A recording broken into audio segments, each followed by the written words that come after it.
Welcome back. Here with us on Urban Debate on Mirror Now. Relief for tennis star Novak Djokovic as he won the court battle to stay in Australia. His visa cancellation order was quashed immediately. This means his visa is now valid and can enter Australia. The court has ruled that Novak Djokovic will be released. During a temporary adjournment, the Australian government withdrew the case. Djokovic had challenged the cancellation of the Australian visa that was granted to him. Remember, the Serbian tennis player flew into Melbourne last week, hoping to defend his Australian Open title.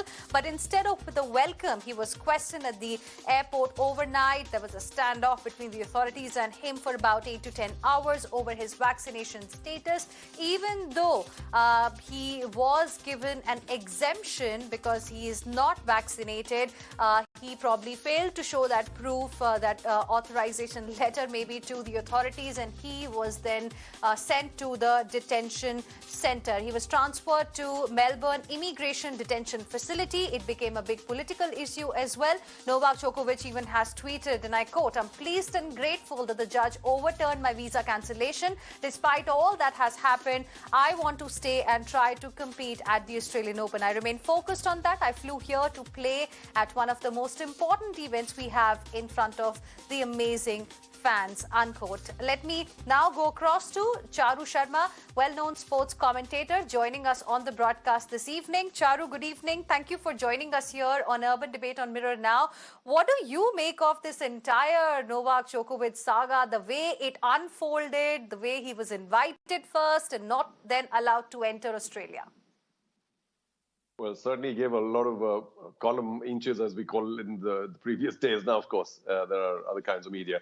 Hello, Ina. Thanks for calling me, for doing this. There are many angles to this. One, of course, is the prior angle about his taking vaccinations or not. If he feels as an individual that he doesn't have to, then that's one thing. He's also caught COVID a couple of times where possibly he has some antibodies. But let me not go into the medical side of it, because whereof I do not know, thereof I should not speak. That's for the doctors and everybody else to kind of, find out how dangerous this whole situation is.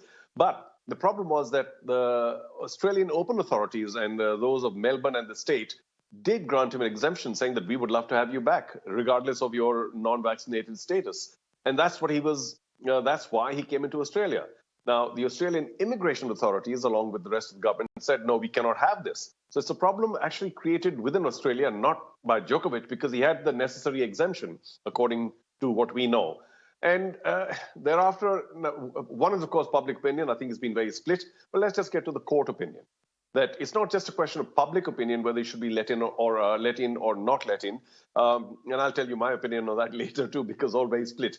But if the courts decided that there was reason for Djokovic to believe that his exemption should be accepted by the authorities, then I think we have to accept that finally, whether people like it or not. The only reason a lot of Australians are upset is because in Australia, the entry has been very difficult for the past year and a half or two.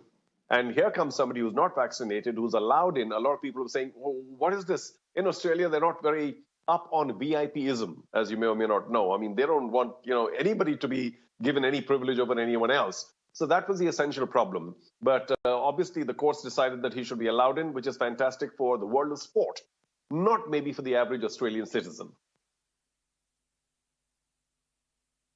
Well, that's interesting. But even though the judge there, Charu, found the visa cancellation unreasonable, but the visa worries still continue, I believe, for Novak Djokovic. And I want your commentary on how it was handled by the Australian government, because it really became a big issue between Serbia and Australia. In fact, his mother came out and said, and many supporters came out and said that this is tantamount to harassment.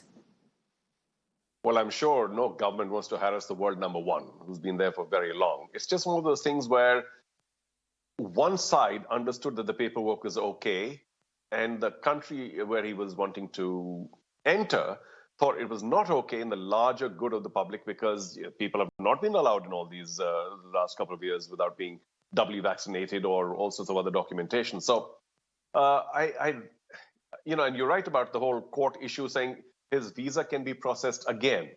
Maybe the government might reject it again. I suspect they will not.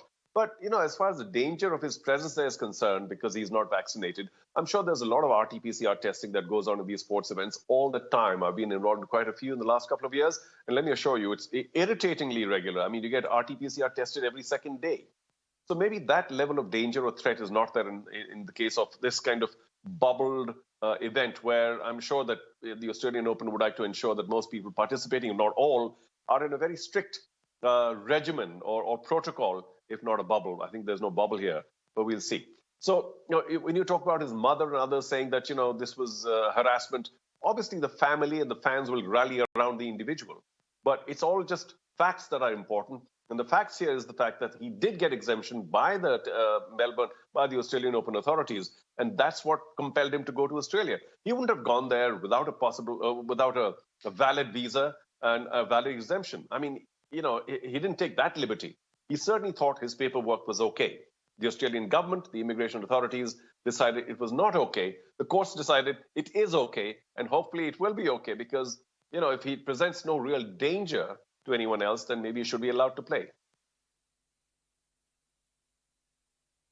Well, now all is well. They say that ends well. Finally, his visa is valid and he will be playing the Australian Open.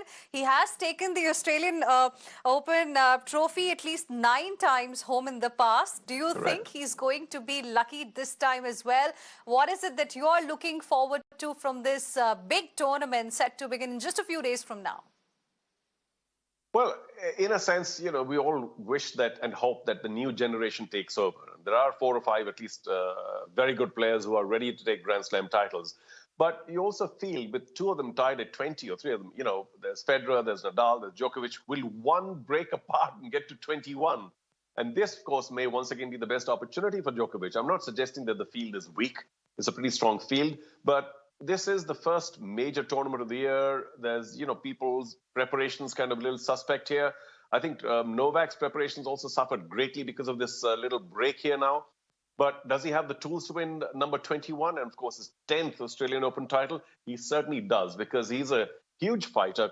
It's also possible that if he does get to play now, I'm still saying if, but if he does get to play the Australian Open, the crowds, if they're allowed in, will not be with him.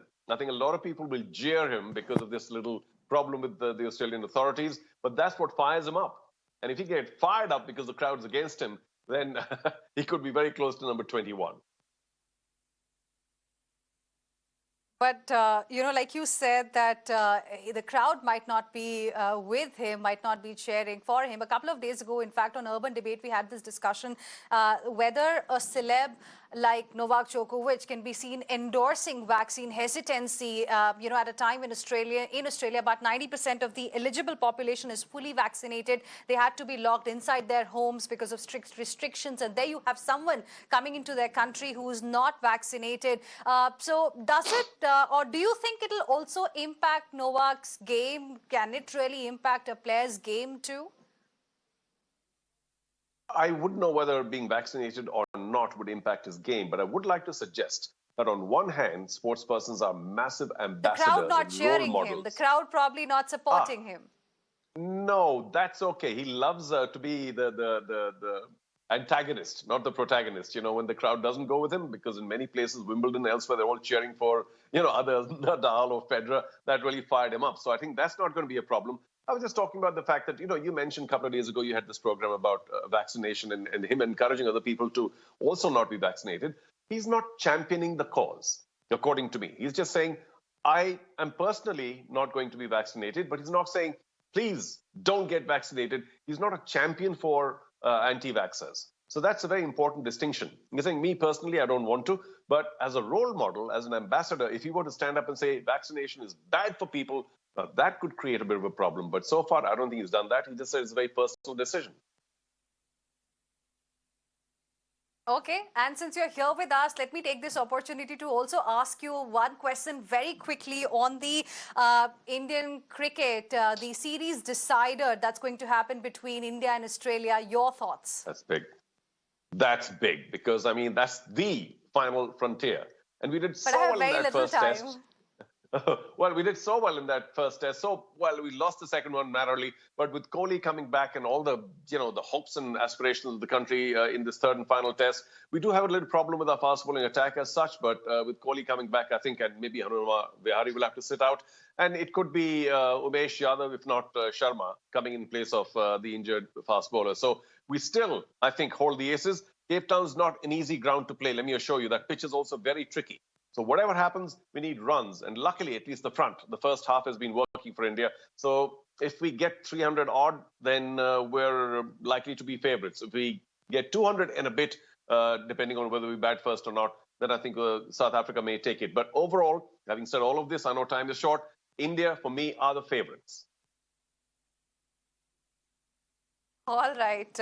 Favorites for us as well and the viewers. Thank you very much, Aru. It's always a pleasure to have you on the show. Thank you for joining us Thank you, Ina. on Urban Debate this evening.